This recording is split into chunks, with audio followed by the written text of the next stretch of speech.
Video ನನ್ನ ಕಳಕಳಿಯ ವಿನಂತಿ. ಎಲ್ಲಾ ಮಾಧ್ವ ಮಠಾಧೀಶರಿಗೆ ನನ್ನ ಒಂದು ಸವಿನಯ ವಿನಮ್ರ ಮನವಿ. ಒಂದು ಸಮಾಜಕ್ಕೆ ಮಠ ಮಾನ್ಯವಾಗುವುದು ಯಾವಾಗಂತಂದ್ರ ಮೊದಲನೇದಾಗಿ ಅನ್ನದಾನ, ಎರಡನೇದು ವಿದ್ಯಾದಾನ, ಮೂರನೇದು ಧರ್ಮದಲ್ಲಿ ಮಾರ್ಗದರ್ಶನ.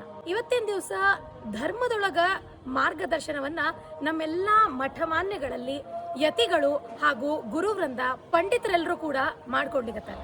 ಬಟ್ ವಿದ್ಯಾದಾನ ಅಂತ ಬಂದಾಗ ಎಲ್ಲರಿಗೂ ಅನುಕೂಲ ಆಗುವಂತಹ ವಿದ್ಯಾ ಕೇಂದ್ರಗಳು, ಅಂದ್ರೆ ಈಗ ನಾವು ವಿದ್ಯಾಪೀಠಗಳನ್ನ ನೋಡಿವಿ, ಆದ್ರೆ ಒಂದು ಲೌಕಿಕ ಮತ್ತು ಧಾರ್ಮಿಕತೆಯನ್ನ ಎರಡನ್ನೂ ಕಲಿಸ್ಕೊಡ್ಬೇಕು ಅನ್ನೋ ನಿಟ್ಟಿನೊಳಗ ಫೀಸ್ಗಳು ಬಹಳ ಅಂತಂದ್ರ ಫ್ರೀ ಇಲ್ಲ. ಫ್ರೀ ಇನ್ ದ ಸೆನ್ಸ್ ಸ್ವಲ್ಪ ಕಡಿಮೆ ದರದಲ್ಲಾದ್ರೆ ಎಲ್ಲರಿಗೂ ಅನುಕೂಲ ಆಗ್ತದ, ಆದ್ರೆ ಆ ರೀತಿ ಆಗ್ತಿಲ್ಲ. ಡಿಗ್ರಿ ಕಾಲೇಜುಗಳು, ಮೆಡಿಕಲ್ ಕಾಲೇಜ್, ಇಂಜಿನಿಯರಿಂಗ್ ಕಾಲೇಜುಗಳು ಒಟ್ಟಾರೆಯಾಗಿ ಇಲ್ಲವೇ ಇಲ್ಲ. ಪ್ರತಿಭಾವಂತ ಬ್ರಾಹ್ಮಣ ವಿದ್ಯಾರ್ಥಿಗಳಿಗೆ PU ಕಾಲೇಜ್ ಆಗ್ಲಿ, ಡಿಗ್ರಿ ಕಾಲೇಜ್ ಆಗ್ಲಿ, ಮೆಡಿಕಲ್ ಕಾಲೇಜ್ ಆಗ್ಲಿ, ಇಂಜಿನಿಯರಿಂಗ್ ಕಾಲೇಜ್ ಆಗ್ಲಿ ಸಿಗ್ತಿಲ್ಲ. ಬ್ರಾಹ್ಮಣ ವಿದ್ಯಾರ್ಥಿಗಳಿಗೆ PU ಕಾಲೇಜ್ ಆಗ್ಲಿ, ಡಿಗ್ರಿ ಕಾಲೇಜ್ ಆಗ್ಲಿ, ಇಂಜಿನಿಯರಿಂಗ್ ಕಾಲೇಜ್ ಆಗ್ಲಿ ಅಥವಾ ಮೆಡಿಕಲ್ ಕಾಲೇಜ್ ಆಗ್ಲಿ ಆ ಒಂದು ಕ್ಷೇತ್ರಗಳಲ್ಲಿ ಅನುಕೂಲ ಆಗುವಂಗ ಆಗ್ಬೇಕು. ಆದ್ರಿಂದ ನಿಮ್ಮಲ್ಲಿ ಕಳಕಳಿಯ ವಿನಂತಿ ಏನಂದ್ರೆ ಎಲ್ಲಾ ಮಧ್ವ ಮಠಾಧೀಶರು ಒಮ್ಮತದಿಂದ ನಮ್ಮ ಪ್ರತಿಭಾವಂತ ಬ್ರಾಹ್ಮಣ ವಿದ್ಯಾರ್ಥಿಗಳಿಗೆ ಅವರ ಓದಿಗಾಗಿ ತಾವೆಲ್ಲರೂ ಮನಸ್ಸನ್ನ ಮಾಡಿ PU ಕಾಲೇಜುಗಳನ್ನ, ಡಿಗ್ರಿ ಕಾಲೇಜುಗಳನ್ನ, ಇಂಜಿನಿಯರಿಂಗ್ ಕಾಲೇಜುಗಳನ್ನ, ಮೆಡಿಕಲ್ ಕಾಲೇಜುಗಳನ್ನ ಸ್ಥಾಪನೆ ಮಾಡ್ರಿ ಅಂತ ಹೇಳಿ ಕೇಳ್ಕೊಂಡು ಇವತ್ತಿನ ದಿವಸ ನಾನು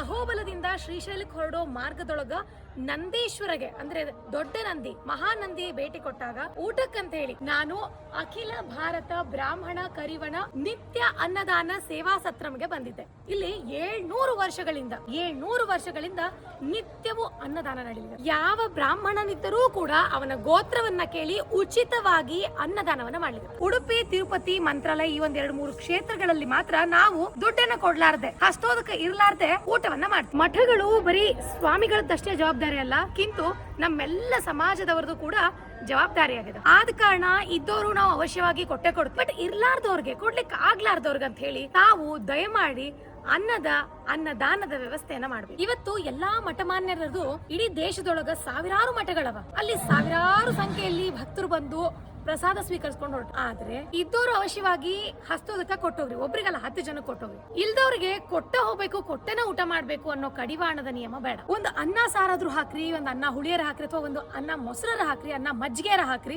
ಉಚಿತವಾಗಿ ಹಾಕಿ. ಯಾರ್ಯಾರು ಇದ್ದವರು ಮಹಾದಾನಿಗಳು, ಮಹಾ ಶ್ರೀಮಂತರು ಅಥವಾ ಕೊಡುಗೈ ದಾನಿಗಳು ಅಂತ ಹೇಳ್ತಾರಲ್ಲ, ಅಂತವ್ರು ನಮ್ಮ ಸ್ವಾಮಿಗಳೊಟ್ಟಿಗೆ ಕೈ ಜೋಡಿಸಿ ಇಂಥ ಒಂದು ಮಹನೀಯವಾದಂತಹ ಕಾರ್ಯಕ್ಕೆ ಒಂದಾಗಿ. ಹರೇ ಶ್ರೀನಿವಾಸ, ಗುರೋ ರಾಘವೇಂದ್ರ, ಮಧ್ವಾಂತರ್ಗತ ಶ್ರೀಕೃಷ್ಣ ಅರ್ಪಣಮಸ್ತು.